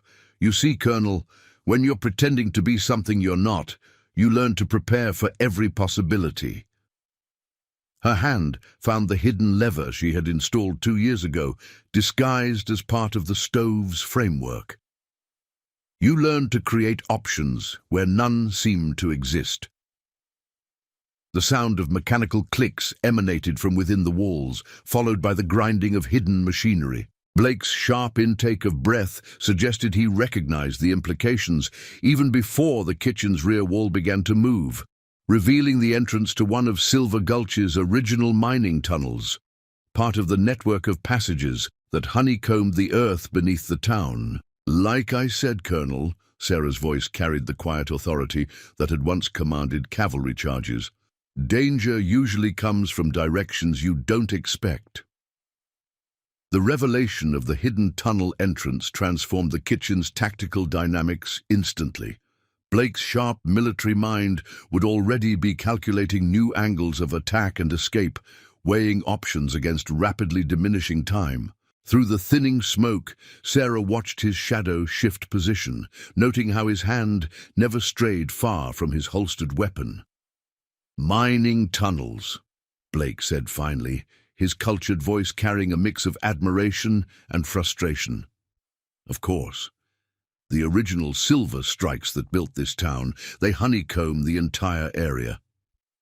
His boot heels clicked against the wooden floor as he moved to maintain clear sightlines on both Sarah and Carson. "Though I'm curious, Lieutenant, how many of my men did you have to bribe to keep this particular modification to the building off the town records?" Sarah allowed herself a small smile, though she kept her hand near her concealed saber. "No bribes necessary, Colonel. The tunnel was already here when I arrived. I just made some improvements." The grinding of the hidden mechanism had stopped, leaving the passage entrance fully exposed. Cool air drifted up from below, carrying the mineral scent of the earth. "Amazing what you can accomplish in 3 years, when everyone thinks you're just a simple cook who likes to do her own renovations." "The winter you spent rebuilding the kitchen," Carson said suddenly, understanding dawning in his voice. "That wasn't just about fixing the stove, was it?" Through the smoke, Sarah could see him reassessing everything he thought he knew about her preparations. "You were creating an escape route, a tactical fallback position." "Among other things," Sarah confirmed, her attention still focused on Blake's subtle movements. "Silver Gulch's original miners left quite a network down there. Connects most of the major buildings in town, including, I believe, a certain ranch house that was built over an old mining office." She watched Blake's posture stiffen slightly at this revelation. "Imagine my surprise when I found that particular tunnel had recently seen use, almost as if someone had been moving things, documents perhaps, without wanting to be observed." Blake's laugh held no humor. "Well played, Lieutenant, using my own secure transport route to compromise my position." The smoke had thinned enough now to reveal his face, showing the cold calculation in his eyes. "But you've overlooked something rather crucial about those tunnels, something about their original construction." His hand moved slightly closer to his gun. "Something about how the support beams were placed." The warning in his tone was clear. Sarah's mind raced through implications, remembering details from old mining reports she'd studied while planning this operation. The original silver strikes had been rushed, with safety often sacrificed for speed. Support beams had been placed hastily, many now weakened by years of neglect. A carefully placed shot could. "South Tunnel collapse, summer of 72, Blake continued, his voice carrying the precise tone of a man laying out tactical options. "Caused by a single stray bullet hitting a key support beam, trapped 12 miners underground for 3 days. His smile was razor-sharp. "Amazing how fragile those old wooden beams can be. How easily a random shot could bring down hundreds of pounds of rock and dirt." The implied threat hung in the smoke-filled air. A collapsed tunnel would cut off their escape route, possibly trap them in the kitchen with Blake and his men. Worse, it could potentially destabilize other connected passages throughout the town. Sarah had considered this possibility during her planning, but hearing Blake voice it confirmed her suspicions about his willingness to risk civilian casualties. "And what about your documents at the ranch?" Carson challenged, though Sarah could tell from his tone that he understood the gravity of Blake's threat. "The evidence we've gathered? You willing to risk losing access to that tunnel too?" "My dear Captain Carson," Blake replied, his cultured accent becoming more pronounced, as it always did when he felt in control of a situation. "Do you really think I'd keep anything truly incriminating in a location connected to known mining tunnels? Everything of value was moved weeks ago, when my men first reported unusual activity around town." His smile widened slightly, though I do commend the lieutenant on her thorough reconnaissance. 3 years of patience, just to spring this trap. Impressive dedication to duty. Sarah's mind worked through options, calculating angles and probabilities with military precision. Blake's revelation about moving his documents was likely a bluff. The tunnel to his ranch had shown recent use, but they couldn't risk calling that bluff if it meant potentially collapsing the entire tunnel network. The lives of innocent townspeople had to take priority over securing evidence. "Speaking of duty," Blake continued, pressing his advantage, "I'm curious about something, Lieutenant. All these elaborate preparations, this careful planning, did you ever stop to consider that you might be on the wrong side of history?" His voice took on an almost philosophical tone. "The frontier needs order, structure, strong leadership, the same things we fought for in the cavalry. My methods may seem harsh, but they serve a greater purpose." Through gaps in the slowly clearing smoke, Sarah caught glimpses of movement outside, Blake's men repositioning themselves, likely responding to silent signals from their commander. The sounds of fighting from other parts of town had died down, suggesting the immediate crisis had reached a stalemate. Everything now hinged on what happened in this kitchen, this moment.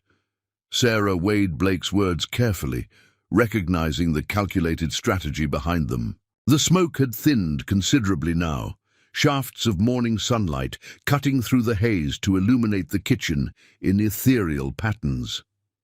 Through the windows, she could see the town had fallen into an uneasy quiet, both sides maintaining their positions as they waited to see how this confrontation would play out. "Order and structure," Sarah repeated, her voice carrying the quiet authority that had once commanded troops. "Interesting choice of words, Colonel, considering what your version of order has cost this territory." She moved deliberately, maintaining clear sightlines on both Blake and the kitchen doorway. "Tell me, how many lives were sacrificed for your greater purpose? How many families destroyed? How many communities corrupted?" Blake's response carried the same lecturing tone he'd used during staff meetings, a habit that had always made her want to reach for her weapon even before she'd known his true nature. "Sacrifices are necessary for progress, Lieutenant. You've served in the cavalry. You understand this. The West isn't won with gentle hands and noble intentions." His boot heels clicked against the wooden floor as he shifted position. "Look at Silver Gulch. Under my guidance, it's become prosperous, organized, civilized." "Civilized?" Carson's voice cut through the thinning smoke, sharp with barely contained anger. "Is that what you call extortion? Corruption? Murder?" Through the haze, Sarah could see him adjusting his stance, years of military training evident in his precise movements. "You haven't brought civilization, Blake. You've just dressed up tyranny in a clean uniform." The morning sun had risen higher, its rays catching the flour dust still hanging in the air, creating an almost ethereal atmosphere in the kitchen. Sarah used the shifting light to track subtle movements outside, Blake's men maintaining their positions, her own forces staying ready, the town itself holding its breath as the confrontation reached its critical moment. "An interesting accusation from a man who turned outlaw," Blake replied, though Sarah noted the growing tension in his voice. "Tell me, Captain Carson, How many innocent people have died during your raids? How many lives have you destroyed in your quest for revenge? His hand moved fractionally closer to his holstered weapon. At least my actions serve a greater purpose. What do yours serve, beyond personal vengeance? Sarah caught Carson's eye through the smoke, seeing the doubt Blake's words had sparked. This had always been the Colonel's most dangerous weapon, not his tactical brilliance or his political connections, but his ability to twist truth and morality until right and wrong became hopelessly tangled. She had watched him use this skill at Powder River, turning honest men against each other until the truth itself seemed impossible to grasp. "The difference, Colonel," Sarah said firmly, drawing Blake's attention back to her, "is that we're willing to face the consequences of our actions, to stand before honest justice and answer for our choices." Her hand moved imperceptibly closer to her concealed saber. "Can you say the same?" Blake's laugh was genuine, if cold. "Honest justice in these territories? My dear Lieutenant, justice out here is whatever the strongest hand says it is." He gestured expansively, taking in the town beyond the kitchen windows. "That's why I've succeeded. I understand the reality of power, while you cling to outdated notions of honor and morality." The tension in the kitchen had reached a breaking point. Through the windows, Sarah could see more of Blake's men adjusting their positions, responding to subtle signals from their commander. The Colonel was preparing for something, a final gambit that would either secure his victory or destroy everything in the attempt. "And what about the mining tunnels, Colonel?" Sarah pressed, buying time while she calculated angles and options. "Are you really willing to risk collapsing the entire network, to potentially destroy half the town just to escape the consequences of your actions?" Blake's smile carried absolute conviction. "If necessary, yes. Sometimes the only way to save something is to tear it down and rebuild from the ashes." His voice hardened, "A lesson I learned at Powder River, one that you and Carson never seemed to grasp. True leadership requires being willing to make the hard choices, to sacrifice the few for the good of the many." Sarah's years of military service had taught her to recognize the moment when negotiation became impossible, when words gave way to action. She saw it now in Blake's eyes, the cold certainty of a man who had convinced himself that any action was justifiable in service of his goals. The Colonel was done talking. Whatever he had planned would happen in the next few moments. "One last thing, Colonel," she said quietly, her hand tightening on the grip of her concealed saber, "about those mining tunnels and their support beams." A slight smile played across her lips. "Did you really think I'd spend 3 years preparing this without addressing that particular vulnerability?" Through the thinning smoke, she saw the first flicker of genuine uncertainty cross Blake's face as he processed the implications of her words. The game had changed again, and this time the Colonel wasn't the only one holding deadly cards. The transformation in Blake's expression was subtle but unmistakable, the first genuine crack in his calculated facade. Through the thinning smoke, Sarah watched the implications of her words register in his tactician's mind. The Colonel's hand had frozen near his holster, his previous certainty replaced by rapid recalculation. "The support beams," Sarah continued, her voice carrying the quiet confidence of someone revealing a long-held advantage, "were replaced months ago, reinforced with steel brought in piece by piece, disguised as kitchen equipment. Amazing what people don't notice when they think they're watching a simple cook doing routine maintenance." She allowed herself a small smile. "Those tunnels won't collapse, Colonel. Not from any stray bullet." Blake's recovery was impressive, his momentary uncertainty masked almost instantly behind years of military discipline. "Clever, Lieutenant. Very clever. But you've overlooked something rather crucial." His boot heels clicked against the wooden floor as he adjusted his position. Even with reinforced tunnels, you're still facing the same tactical problem. My men have this building surrounded, and your forces are scattered throughout town. Are they? Carson's voice carried a new note of understanding. Look again, Colonel. Really look at how your men are positioned. Through the kitchen windows, the morning sun illuminated the scene outside with perfect clarity. Sarah didn't just prepare the tunnels, she positioned every piece on this board, including your forces. The realization hit Blake visibly, his military mind finally seeing the full scope of the trap. His men's positions, chosen to maintain optimal coverage of the building, had actually placed them exactly where Sarah's forces needed them to be. The civilian crowds, the fire, even the tunnel revelation, all had been calculated to manipulate their deployment into specific patterns. 3 years of watching your tactics, Colonel, Sarah said softly, her hand still resting near her concealed saber. 3 years of learning how you think, how you react, how you position your forces.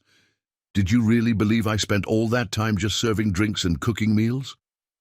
The morning light caught the flour dust still hanging in the air, creating an almost ethereal atmosphere in the kitchen. Every meal served to your men, every casual conversation, every seemingly innocent question about their military experience. It was all intelligence gathering. Blake's laugh held genuine appreciation beneath its bitterness. Masterfully played, Lieutenant, using my own methodical nature against me, creating a scenario where my tactical responses would be predictable. His hand moved fractionally closer to his weapon. But you've forgotten something about cavalry officers. We're trained to adapt when circumstances change. The sudden shift in his tone was Sarah's only warning. Blake's draw was blindingly fast, his weapon clearing its holster with practiced precision. But Sarah had been waiting for this moment, had planned for it with the same meticulous attention she'd given every other aspect of this confrontation. Her cavalry saber swept up in a fluid arc, the modified blade catching the morning light as it deflected Blake's aim. The colonel's shot went wide, splintering wood above the stove, while Sarah's momentum carried her inside his guard. Years of maintaining her cover had taught her to move in ways that defied expectation, using her opponent's assumptions against them.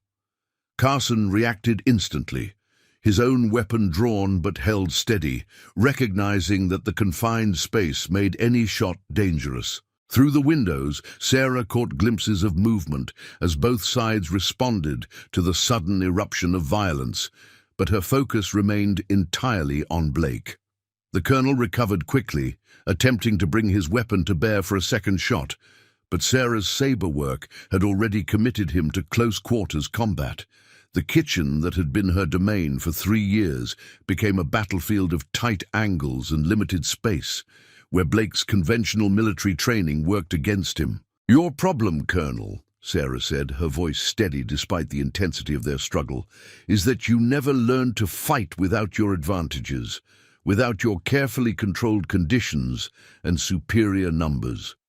She used the confined space expertly, forcing Blake to maneuver in ways his formal training hadn't prepared him for.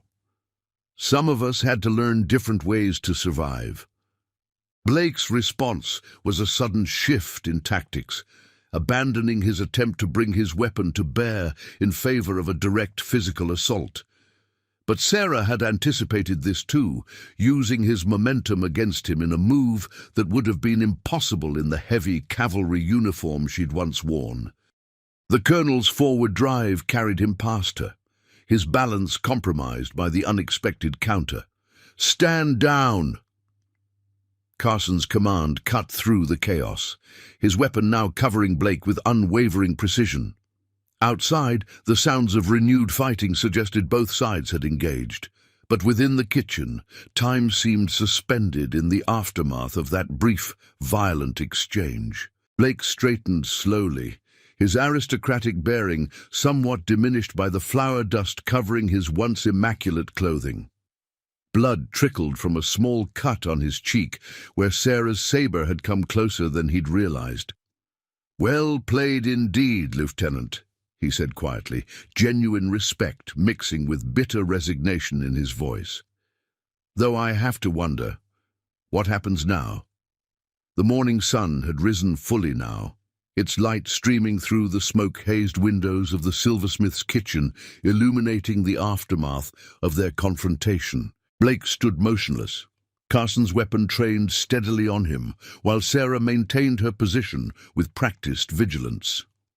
Outside, the sounds of fighting had given way to an expectant silence as word spread through both sides that their leader's confrontation had reached its conclusion. "What happens now, Colonel?" Sarah said, her voice carrying the quiet authority that had once commanded cavalry troops. "Is justice, real justice, not the corrupted version you've been selling to these territories?"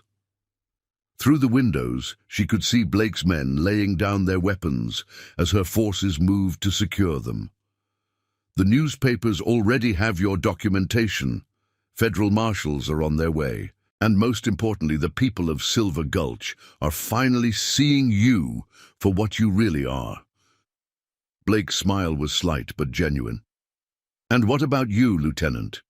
Are you prepared for them to see you for what you really are as well?" His aristocratic bearing remained intact despite his defeat.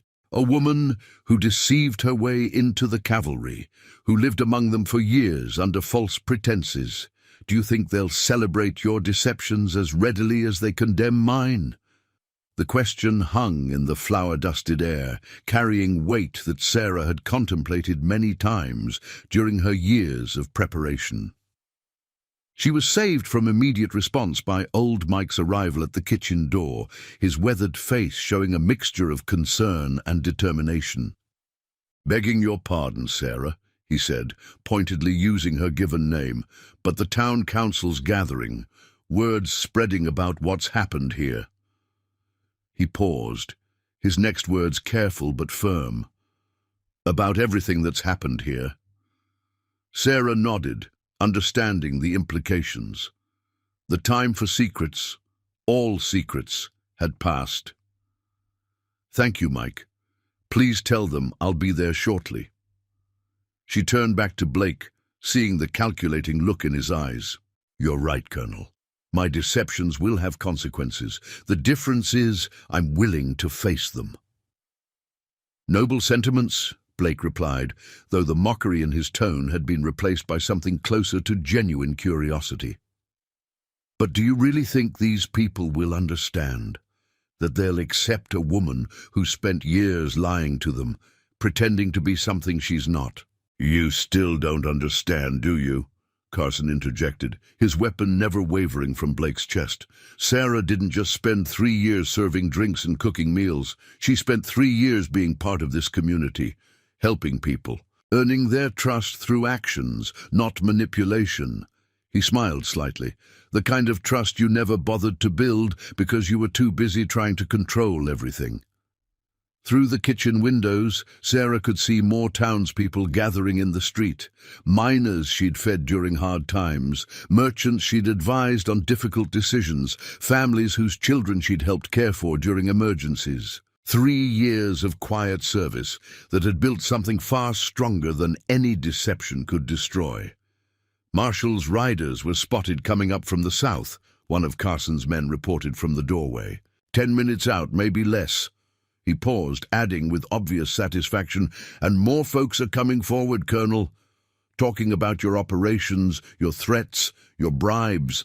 Seems once the fear breaks, truth has a way of spreading." Blake's composed facade cracked slightly at this news. "You understand this changes nothing fundamental," he said, his voice carrying a hint of desperation beneath its cultured surface. "The territories still need order, structure, strong leadership. Remove me, and someone else will step into the void. Nature abhors a vacuum, Lieutenant." "You're right again, Colonel," Sarah replied, moving to secure his weapons. "These territories do need leadership, but not your kind. Not the kind that builds empires on corruption and fear." She gestured to Carson to begin moving their prisoner. "They need the kind of leadership that comes from people working together, supporting each other, building something worth protecting. The morning air had cleared completely now, as Sarah led Blake out of the kitchen that had been her domain for 3 years. The gathered crowd parted silently, watching as the man who had ruled their town through fear was marched toward the jail. Among them, Sarah saw understanding dawning in many faces as they pieced together the full story of their quiet cook's true identity. Old Mike stepped forward as they passed, his voice carrying clearly in the morning air. "Council's waiting, Sarah, or Lieutenant, though I reckon most folks here will stick with Sarah if it's all the same to you." His weathered face broke into a warm smile. "After all, you make the best biscuits this side of the Mississippi, and that's a fact no amount of history's going to change." A ripple of agreeing laughter spread through the crowd, breaking the tension. Sarah felt something tight in her chest begin to loosen. Years of maintained vigilance finally easing. The truth was out, all of it, and while there would be challenges ahead, she knew she wasn't facing them alone. "The council can wait a few minutes," she said, turning to survey the kitchen through the doorway one last time. "I believe I still have some biscuits in the oven. Seems a shame to let them go to waste, especially since it looks like we've got quite a few people to feed this morning." The laughter that followed was genuine, carrying with it the promise of healing, of rebuilding, of moving forward together. Blake might have been right about one thing. The territories did need order and structure, but as Sarah watched her neighbors begin the work of reclaiming their town, she knew they would build it the right way this time, not through fear and corruption, but through trust, community, and the simple truth of breaking bread together. Up next, you've got 2 more standout stories right on your screen. If this one hit the mark, you won't want to pass these up. Just click and check them out. And don't forget to subscribe and turn on the notification bell so you don't miss any upload from us.